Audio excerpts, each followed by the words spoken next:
আপনারা হয়তো ইতিমধ্যে অনেকেই এসআইআর এর যে ফর্ম অর্থাৎ ইনুমিনেশন ফর্ম সেই ফর্মটি পেয়ে গেছেন। অনেকে ফর্মটি ফিল আপ করে ইতিমধ্যেই বিএলও কে দিয়ে দিয়েছেন। অনেকে আবার এখনো পর্যন্ত ফর্মটি ফিল আপ করেননি বা করতে পারেননি। আবার অনেকের ক্ষেত্রে এখনো পর্যন্ত ফর্মটি আসেনি, অর্থাৎ বিএলও এখনো পর্যন্ত ফর্মটি আপনাদের বাড়িতে দিয়ে যায়নি। তো যারা যারা ইতিমধ্যে ফর্ম ফিল আপ করে জমা করে দিয়েছেন এবং যারা ফর্ম ফিল আপ করবেন তারা অবশ্যই ভিডিওটি শুরু থেকে শেষ পর্যন্ত অবশ্যই দেখবেন। কারণ এই যে ইনুমিনেশন ফর্ম, এই ফর্মে কোন কোন ভুল থাকলে আপনার সমস্যা হতে পারে বা ফর্মটা বাতিল হতে পারে বা পরবর্তী সময় আপনার নাম ভোটার লিস্টে নাও উঠতে পারে, পাশাপাশি কোন কোন কাজ আপনাদের করতে হবে ফর্ম ফিল আপের আগে বা ফর্ম ফিল আপের সময়, তার সম্পূর্ণ বিস্তারিত কিন্তু আজকের এই ভিডিও থেকে আপনারা জানতে পারবেন। আশা করি ভিডিওটি আপনাদের প্রত্যেকেরই কাজে আসবে। শুরু থেকে শেষ পর্যন্ত অবশ্যই দেখবেন। ভিডিওটি ভালো লাগলে লাইক করবেন, চ্যানেলটিকে সাবস্ক্রাইব করে পাশে রাখা বেল আইকনটি প্রেস করে নোটিফিকেশন অল করে রাখবেন। সবার সুবিধার্থে ভিডিওটি শেয়ার করবেন। তো চলুন শুরু করি।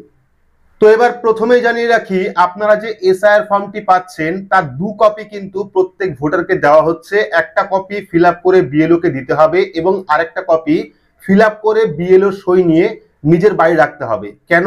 কারণ পরবর্তী সময় যদি কোনো সমস্যা হয় সেক্ষেত্রে কিন্তু আপনার কাছে বিএলও সই করা যে কপি রয়েছে সেই কপি দিয়ে আপনি প্রমাণ দেখাতে পারবেন। এবার দ্বিতীয়ত, আপনারা যে ফর্মটি পেয়েছেন অনেকেই প্রশ্ন করছিলেন যে ফর্মটা আমরা কোন কালি দিয়ে ফিল আপ করবো বা কোন কলম দিয়ে ফিল আপ করবো। সেক্ষেত্রে মনে রাখবেন কালো, নীল আপনারা যে কোনো কালি ইউজ করতে পারেন, তবে জেল কালি বা লাল কালি, সবুজ কালি এই সমস্ত কালি আপনারা এসআইআর ফর্ম ফিল আপে ব্যবহার করবেন না। কারণ জেল কালি কিন্তু অনেক সময় মুছে যায় বা সেটা নষ্ট হয়ে যায়। সেক্ষেত্রে আপনারা চেষ্টা করবেন নর্মাল যে বল পেনগুলি রয়েছে সেই পেন ইউজ করা। এইবার আপনারা দেখতে পারবেন এসআইআর ফর্মের ঠিক ওপরে কিন্তু একটি কিউআর কোড থাকে। আপনারা দেখেছেন, আমি পাশে দেখাচ্ছি আপনাদের। এসআইআর ফর্মের ওপরে একটি কিউআর কোড রয়েছে। সেই কিউআর কোডটা কিন্তু আপনারা ফর্ম ফিল আপ করার সময় কখনোই কোনোভাবে কালি লাগাবেন না বা যে কিউআর কোডটা রয়েছে সেখানে আপনারা কলমের দাগ দেবেন না। কারণ সেই কিউআর কোডে কিন্তু তারা স্ক্যান করবে এবং স্ক্যান করলে আপনার সমস্ত ডিটেলস চলে আসবে। কিন্তু কিউআর কোডে যদি কোনো কারণে কালি লেগে যায় বা কিউআর কোডটা কোনো কারণে নষ্ট হয় সেক্ষেত্রে কিন্তু স্ক্যানটা হবে না। এবার আরো একটা প্রশ্ন আপনারা অনেকেই করছিলেন, বেশিরভাগ মানুষই কিন্তু এই প্রশ্নটা করছিলেন যে এসআইআর ফর্মটা আমরা কোন ভাষায় কিভাবে ফিল আপ করবো। তো যেহেতু প্রত্যেকের কাছেই বাংলাতে ফর্ম গেছে, কয়েকটি জেলায় হয়তো ইংলিশে ফর্ম যেতে পারে, সেক্ষেত্রে যাদের কাছে বাংলা ফর্ম গেছে তারা কিন্তু ফর্মটা বাংলাতে এবং ইংলিশে দুভাবেই কিন্তু ফিল আপ করতে পারেন। যদি আপনি বাংলাতে ফর্ম ফিল আপ করেন সেক্ষেত্রে ভোটার কার্ড নাম্বার এবং আধার কার্ডের নাম্বার জায়গাটা আপনারা ইংলিশে ফিল আপ করবেন। ভোটার কার্ড নাম্বারটা ইংলিশে দেবেন এবং আধার কার্ড নাম্বারটা ইংলিশে দেবেন। আবার যদি আপনি ইংলিশে ফর্ম ফিল আপ করেন সেক্ষেত্রে আপনার যে 2002 সালের ভোটার লিস্টটা রয়েছে সেখানে কিন্তু বাংলাতে লেখা রয়েছে নাম এবং বাবার নাম। সেক্ষেত্রে কিন্তু আপনারা ইংলিশে ফর্ম ফিল আপ করলেও 2002 সালের ভোটার লিস্টে যে স্পেলিং এ নামটা লেখা রয়েছে বা যে ভাষায় নামটা লেখা রয়েছে আপনারা ফর্মে সেটাই লিখবেন, কারণ সেটাই কিন্তু লাস্ট এসআইআর এ ছিল। এবার ফর্ম ফিল আপ করার সময় অনেকের ফর্মে কাটাকুটি হয়, অনেকের ভুল হয়। সেক্ষেত্রে প্রথমেই ফর্ম ফিল আপ করার আগেই আপনারা 2 কপি অন্তত জেরক্স করে রাখবেন। যদি কোনো একটা কপিতে ভুল হয় বা কাটাকুটি হয় বা ফর্ম ফিল আপে কোনো রকম সমস্যা হয় সেক্ষেত্রে কিন্তু আপনি জেরক্স কপিও ব্যবহার করতে পারবেন। আবার অনেকে জিজ্ঞাসা করছিলেন যদি ফর্ম ফিল আপে কোনো জায়গায় ভুল হয় সেক্ষেত্রে আমি হোয়াইটনার ইউজ করতে পারবো কিনা। তো বিএলওর পক্ষ থেকে বলা হচ্ছে আপনারা হোয়াইটনার ইউজ করবেন না। যদি ফর্ম ফিল আপে কোথাও ভুল হয় আপনি সেটা কেটে দিলেন, কেটে দেওয়ার পর আপনি হোয়াইটনার ইউজ করলেন, হোয়াইটনার আপনি ইউজ করবেন না। তার পরিবর্তে যে জায়গায় ভুল হয়েছে কলম দিয়ে আপনারা কেটে দেবেন, কেটে দিয়ে পাশে আপনারা জায়গা পাবেন সেই পাশে আপনারা লিখে দেবেন। তবে ফর্মের মধ্যে হোয়াইটনার আপনারা ব্যবহার করবেন না। এর পরবর্তী হয়তো অনেকে ফর্ম ভাঁজ করে রাখবেন, অনেক সময় ছিঁড়ে যাবে, ফেটে যাবে। সেক্ষেত্রে ফর্মটা যেরকম ছিল সেরকম রাখার চেষ্টা করবেন, ভাঁজ করবেন না। বা কোথাও ছিঁড়ে গেলে, অনেক সময় ফর্ম ফিল আপ করতে গেলে ফর্মটা ছিঁড়ে যায়, সেক্ষেত্রে চেষ্টা করবেন ফর্মটা যেন না ছিঁড়ে। এবার আসছি অন্য একটা বিষয়ে। আপনারা পাশে দেখতে পাচ্ছেন আমি 3টে কালার দিয়ে ফর্মটাকে দেখিয়েছি আপনাদের সুবিধার্থে, যাতে আপনাদের সুবিধা হয়। সেক্ষেত্রে প্রথম যে ওপরের যে ফরম্যাট অর্থাৎ সবুজ কালার দিয়ে যে ফরম্যাটটা আমি তৈরি করেছি বা দেখিয়েছি, হাইলাইট করেছি, সেটা কিন্তু প্রত্যেককেই ফিল আপ করতে হবে। যাদের ইনুমিনেশন ফর্ম এসছে বা যাদের ভোটার কার্ড রয়েছে তাদের প্রত্যেককেই কিন্তু এই সবুজ কালারের জায়গাটা ফিল আপ করতে হবে। সেখানে আপনার ডেট অফ বার্থ থাকবে অর্থাৎ জন্ম তারিখ থাকবে, আধার নাম্বার থাকবে, মোবাইল নাম্বার থাকবে, পিতা অথবা অভিভাবকের নাম দেওয়ার জায়গা থাকবে, সেখানে আপনারা অবশ্যই নাম লিখবেন 2025 সাল অনুযায়ী। ওপরের ফরম্যাটটা কিন্তু 2025 সাল অনুযায়ী ফিল আপ হবে। 2025-এর ভোটার কার্ডে আপনার যে ডিটেলস রয়েছে সেই ডিটেলস হিসাবে কিন্তু ওপরের জায়গাটা ফিল আপ হবে, এবং এটা কিন্তু প্রত্যেককেই করতে হবে। পিতার নাম অথবা অভিভাবকের নাম দেবেন, দেওয়ার পর যদি তার অর্থাৎ আপনার বাবার যদি ভোটার কার্ড থাকে সেক্ষেত্রে ভোটার কার্ডের নাম্বারটা লিখবেন, এবং আপনার মায়ের নাম থাকবে, মায়ের যদি ভোটার কার্ড নাম্বার থাকে সেক্ষেত্রে ভোটার কার্ড নাম্বার দেবেন, এবং যদি আপনি বিবাহিত হয়ে থাকেন সেক্ষেত্রে স্বামী অথবা স্ত্রীর নাম লিখবেন, এবং স্বামী অথবা স্ত্রীর ভোটার কার্ড নাম্বারটাও উল্লেখ করে দেবেন। সেক্ষেত্রে কিন্তু আপনার স্ত্রীর বা আপনার স্বামীর অনেকটা সুবিধা হবে। এইবার আপনারা দেখতে পাচ্ছেন ফর্মের বা সাইডে যেখানে আমি হলুদ হাইলাইট করেছি, হলুদ রঙের যে কালারটা রয়েছে সেটা কিন্তু তারাই ফিল আপ করবে যাদের 2002 সালের ভোটার লিস্টে নাম ছিল। ঠিক আছে, ফর্মের যে বা সাইডটা রয়েছে বা পাশের যে কলামটা রয়েছে সেটা তারাই ফিল আপ করবে যাদের 2002 সালের ভোটার লিস্টে নাম ছিল।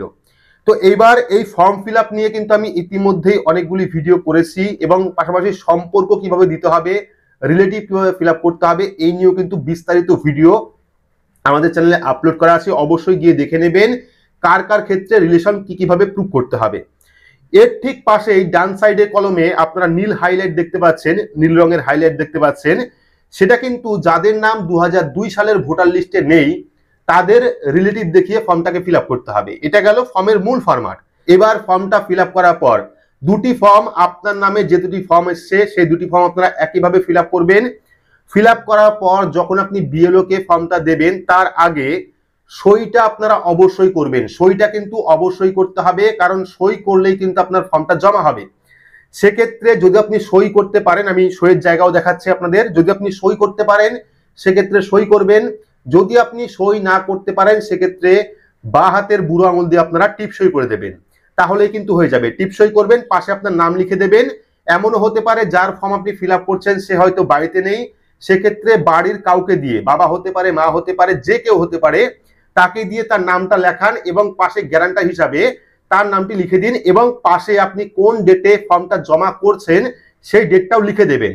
দুটো ফর্মেই কিন্তু একই কাজ করবেন, যেটা আপনার কাছে থাকবে সেটা আপনি বিএলও সই করে রেখে দেবেন। এইবার এটা তো গেল ফর্ম ফিল আপ, পাশাপাশি ফর্মে আপনারা কি কি করবেন কি কি করবেন না। এইবার এই যে ফর্মটা জমা করছেন, ফর্মটা জমা করার পরে কিন্তু ডিসেম্বরে এই ফর্ম প্রত্যেককে জমা করতে হবে, এবং প্রত্যেকের নামই কিন্তু ড্রাফট ভোটার লিস্টে উঠবে। এমন নয় যে আপনার নাম ভোটার লিস্ট থেকে কাটা যাবে ফর্ম ফিল আপ করে জমা দিলে, কোনো যদি ভুল হয় সেক্ষেত্রে এমনটা নয় যে আপনার নাম ভোটার লিস্ট থেকে বাদ হয়ে যাবে বা এসআইআর এ বাদ হয়ে যাবে। ফর্ম জমা করলেন মানেই, অর্থাৎ ফর্মটা ফিল আপ করে জমা করলেন মানেই, সই করে জমা করলেন মানেই আপনার নাম কিন্তু 2025 সালের যে ড্রাফট ভোটার লিস্ট অর্থাৎ এসআইআর এর যে ড্রাফট ভোটার লিস্ট সেখানে কিন্তু প্রত্যেকেরই নাম উঠবে, এবং এই ফর্মের সঙ্গে কিন্তু কোনো রকম ডকুমেন্টের প্রয়োজন পড়বে না। তো এবার ড্রাফট ভোটার লিস্ট এলো, অর্থাৎ কতজন বাদ গেল, কতজন মৃত রয়েছেন, কতজন স্থান পাল্টেছেন বা রাজ্য পাল্টেছেন, জেলা পাল্টেছেন, হতে পারে দেশ পাল্টেছেন, তাদের নাম কিন্তু ফর্ম থেকে বাদ হয়ে গেল, এবং যারা যারা ছিলেন বা যারা যারা থাকবেন তাদের নাম কিন্তু ড্রাফট ভোটার লিস্টে উঠলো। এইবার একটা স্বচ্ছতা আসবে যে কারা কারা মারা গেছেন, কারা কারা ডুপ্লিকেট ভোটার রয়েছেন, অর্থাৎ একজনের নামে দুটো ভোটার আছে কিনা, বা কেউ জায়গা চেঞ্জ করেছে কিনা, কেউ অন্য রাজ্যে চলে গেছে কিনা, এই সমস্ত স্বচ্ছতা সেই ভোটার লিস্টে চলে আসলো। এইবার আপনার ফর্মটিকে মিলিয়ে দেখা হবে। ঠিক আছে, আপনারা তো ফর্ম জমা করলেন, ফর্ম জমা করার পর আপনার নাম ড্রাফট ভোটার লিস্টে উঠে গেল। এরপরে কিন্তু লিঙ্কিং এর যে কাজ সেটা হবে, অর্থাৎ ফর্ম ফিল আপটা দেখা হবে। ফর্ম ফিল আপটা দেখে যদি কোনো জায়গায় কোনো সমস্যা হয় সেক্ষেত্রে কিন্তু এরপরে হিয়ারিং হবে। হিয়ারিং কাদের কাদের হবে? যাদের 2002 সালের ভোটার লিস্টে নাম নেই, যাদের পুরো পরিবারের 2002 সালের ভোটার লিস্টে নাম নেই তাদের ক্ষেত্রে হিয়ারিং হবে। আবার এমন হতে পারে আপনি অন্য দেশ থেকে এদেশে এসছেন, বিয়ে করেছেন, বা অন্য দেশ থেকে এদেশে এসে বসবাস করছেন, আপনি আপনার পরিবারের কারোর নাম বা আপনার নাম 2002 সালের ভোটার লিস্টে নেই, সেক্ষেত্রে কিন্তু আপনারও হিয়ারিং হবে। এরকম বিভিন্ন কারণে কিন্তু হিয়ারিং হবে। বা আপনি অন্য রাজ্য থেকে এসছেন, ভ্যালিড ডকুমেন্ট দেখাতে পারছেন না বা সঠিক সম্পর্ক আপনি দেখাতে পারছেন না, সেক্ষেত্রেও কিন্তু হিয়ারিং হবে। এবার হিয়ারিং হলে কোন কোন ডকুমেন্ট লাগবে? হিয়ারিং হলে কিন্তু নির্দিষ্ট যে 11টি ডকুমেন্ট, পশ্চিমবঙ্গের জন্য 13টি ডকুমেন্ট, নির্বাচন কমিশনের দেওয়া যে 13টি ডকুমেন্ট, তার মধ্যে যে কোনো একটি ডকুমেন্ট কিন্তু দেখাতে হবে। তবে 12 নম্বর ডকুমেন্টে আধার কার্ড রয়েছে, আধার কার্ড, সিঙ্গেল আধার কার্ড দেখিয়ে কিন্তু আপনারা শুধুমাত্র অ্যাপ্লাইটা করতে পারবেন, অর্থাৎ আপনার নাম কেন বাদ গেল তার জন্য আপনি অ্যাপ্লাই করতে পারবেন, কিন্তু ওই আধার কার্ড দিয়ে কিন্তু আপনি এসআইআর করতে পারবেন না। তার জন্য কিন্তু নির্বাচন কমিশনের দেওয়া 11টি ডকুমেন্টের মধ্যে যে কোনো একটি ডকুমেন্ট আপনাকে দিতে হবে। তো এটা হলো টোটাল এসআইআর এর নিয়ম। এইবার যখন হিয়ারিং শেষ, ড্রাফট ভোটার লিস্ট শেষ, সমস্ত যে ভুল ভ্রান্তি সমস্ত কিছু ঠিক করবে নির্বাচন কমিশন, এবং তারপরে যে রেজাল্ট আসবে, অর্থাৎ কারা কারা স্বচ্ছ ভোটার, কারা কারা বৈধ ভোটার, কারা সত্যি ভারতীয় নাগরিক, এই নিয়ে কিন্তু 2026-এ আরো একটি ফাইনাল লিস্ট প্রকাশ করা হবে। এবং সেই ফাইনাল লিস্টে যাদের নাম থাকবে তারাই কিন্তু অরিজিনাল ভোটার, এবং তাদের কিন্তু ভোটার কার্ডটা বৈধ থাকবে, তাদের নামই কিন্তু নতুন লিস্টে উঠবে। তো এই ছিল সম্পূর্ণ এসআইআর এর পদ্ধতি, এবং কোন কোন জায়গায় কোন কোন কাজ করবেন, ফর্ম ফিল আপে কোন কোন ভুল করলে সমস্যায় পড়বেন, বিস্তারিত ভিডিওর মাধ্যমে জানালাম। এর পরবর্তী সময় যখন অনলাইন আবেদন শুরু হবে, এখনো পর্যন্ত আবেদন শুরু হয়নি, বৃহস্পতিবার আবেদন শুরু হওয়ার কথা ছিল অনলাইনে। আপনারা অনেকেই অনলাইন ফর্ম খুঁজছেন, এখনো পর্যন্ত চালু হয়নি অনলাইন। সেক্ষেত্রে যখনই অনলাইন চালু হবে বা অনলাইনে থেকে ফর্ম যখনই ডাউনলোড করা শুরু হবে, সেই নিয়েও কিন্তু আমরা ভিডিও আসবো। পরবর্তী সময় নির্বাচন কমিশনের গাইডলাইন কি কি আসে সে নিয়েও কিন্তু আমরা বিস্তারিত আপডেট দেবো। তাই চ্যানেলটিকে সাবস্ক্রাইব করে রাখবেন এবং পাশে রাখা বেল আইকনটি প্রেস করে নোটিফিকেশন অল করে রাখবেন এইরকম গুরুত্বপূর্ণ আপডেট সবার আগে পেতে। তো আজকের মতো এইটুকুই, ধন্যবাদ।